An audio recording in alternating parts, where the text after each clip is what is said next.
Want help to grow your business? Download BRiN, the world's first business advisor in your pocket. To find out more, visit BRiN.ai or search the App Store today.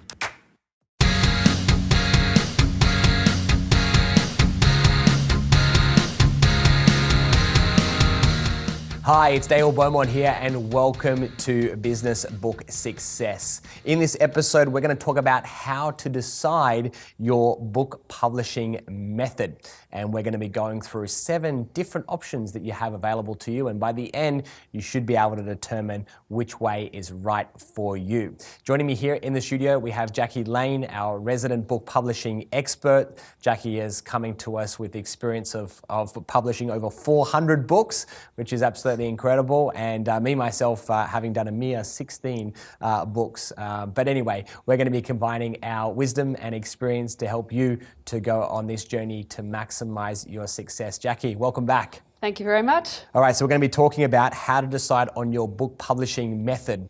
People may be going, what's that? Well, that's exactly what we're going to be covering. Absolutely. Because there are a number of different options that you have available to you. So we're going to outline all of those options and give people some advice on which may be right for them. So I believe you've got some questions to ask me. So I do indeed. Let's get stuck into it. Terrific.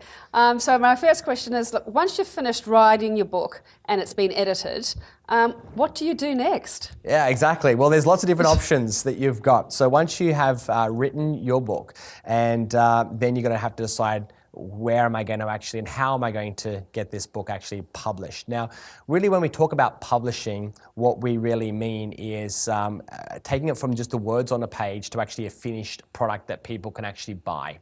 And there's a number of different steps which we've already identified in the last kind of episode. The editing, then you've got the typesetting, and then you've got also the design as well of the cover, and then also printing and distribution. But those steps, just to keep things general for now, can either be managed by you or they can be managed by other people.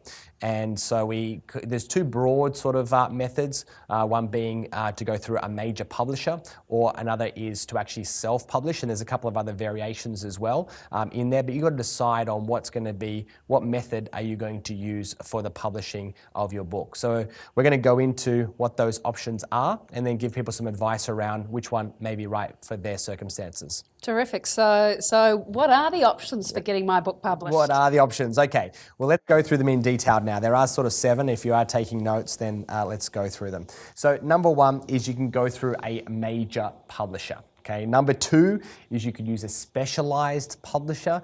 Number 3 is you could use a literary agent. Number 4 is you can self-publish. Number 5 is you can use a co-author strategy, which is what we're going to talk about. Number 6 is you could use an ebook method. And number 7 is you could use a vanity publisher. So that's what the 7 are. And if you like, I'm happy to explain a little bit about what are each of them and what do they mean? That's great. So let's go from the top. So if you want to choose a major publisher, what is a major publisher and what do they do? Okay, so a major publisher is someone that actually will take your words on a page, the book that you've actually written, and will then go through all the different stages of the production process. So they're all the things that we've already mentioned before. They'll probably will still do another round of editing. They will also have their own proofreader because they're the ones that are putting their name on the spine. It's going to be published by, insert name of a big publisher, whether it be Random House or HarperCollins or Simon & Schuster. So they're not going to put their name or their brand or their reputation to just any book. Even though it might have already been edited, they're going to want to make sure it's been done by their own team. So then once that has been done, they're also going to have certain views on how the book should be laid out. So they're then going to have their own typesetter. They're also going to have some strong opinions on what the book should be called, and they're going to design the cover that they think is going to be right. And then what they're going to do is get the book printed, and then their job is going to be to try and get it into bookshops. And pretty much all major publishers already have existing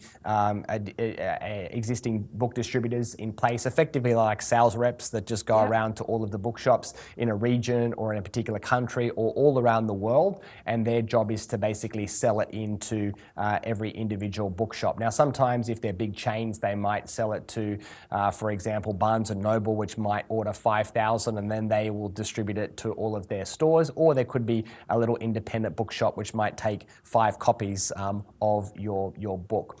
They normally then give you a marketing team that goes maybe for a few months, which normally involves publicists, and they will try and create as much awareness about the book as possible to try and generate more sales. And they manage that whole sort of process from start to finish. Even though it sounds really exciting, there are some pros and cons around going with this.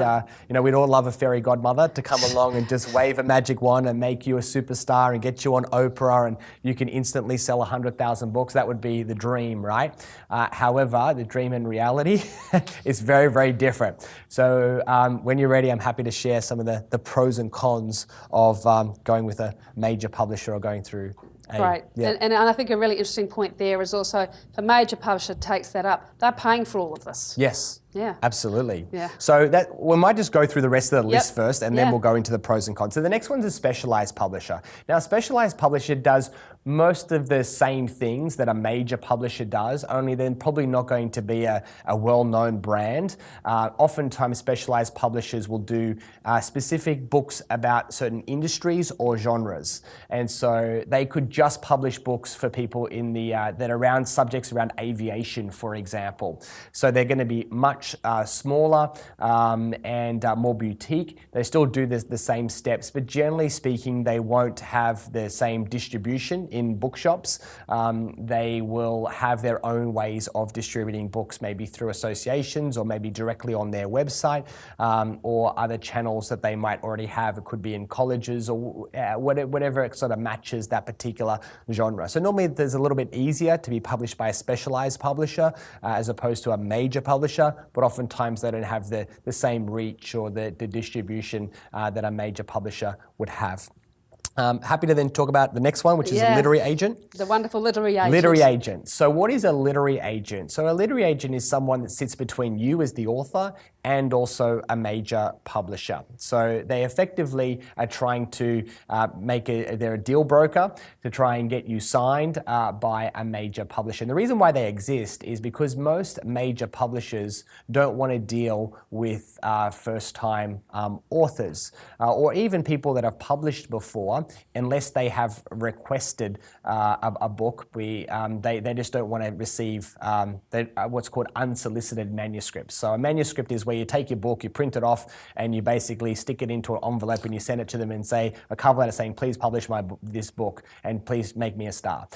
They don't want those anymore. They get thousands of submissions like that every single week, and they just simply don't have the team, the manpower to go through and read all of them and decide whether or not they're going to go forward or not. So they rely now on a literary agent. So a literary agent is basically someone that is a filter for them to make decisions. So they might, as a major publisher, maybe have 5 to 10 different literary agents that they trust, and a literary agent is someone that's maybe gone through 100 of these manuscripts and they have found the 3 that they think have potential, and they know which publishers will publish books in that particular area, in that particular style. They might be looking for ones that are more a particular line, and so they then have almost like an express line to the express dial to the publisher, and they say, look, and they'll know them on a first name sort of basis. They might say, look, Georgia, I've got this great author. This is why I think they'd be awesome, and I've read the book. It is amazing, and I think you should publish it. And then they'll facilitate basically a deal. They'll then take a percentage of your upfront, your advance is what it's called, and then also a percentage of your royalties on an ongoing basis. So we'll talk more about literary agents later on, but that's really what they are. Yeah, and I think an interesting point is literary agents often specialise in a particular genre. Yes. So finding somebody in your particular sphere and a literary agent is an expert in that area. Exactly. So, All right. so the next option, which is becoming more and more popular, self-publishing. Self-publishing, yes. We're going to talk about self-publishing in more detail later on, but this is where you not only have an author cap, but you also have a publisher cap as well. So nothing's actually stopping you from you actually deciding, I'm not only going to author this book, but I'm going to publish it as well. And all publishing means, even though it's a bit kind of like mysterious and people go, well, what does it mean? Well, it's basically a series of steps which we've identified, which is the editing, proofreading, typesetting, cover design, printing, and distribution. So basically, if you take responsibility for those steps, you, my friend, are called a publisher. And all you've done is you've just taken your book, which is from words on a page, and you've turned it into a physical product. So that's really what it is. And sometimes people either choose to self-publish because there's a whole bunch of advantages that you get as a self-published author, or they're forced to because oftentimes they're unable to be published by a mainstream publisher or a specialized publisher even, and a literary agent, they might be rejected by literary agents as well. So either by choice or by necessity, this will become a likely path for many people that are watching this video right now. Great, and the next option. To continue enjoying this presentation, download BRiN, the world's first business advisor in your pocket. To find out more, visit BRiN.ai or search the App Store today.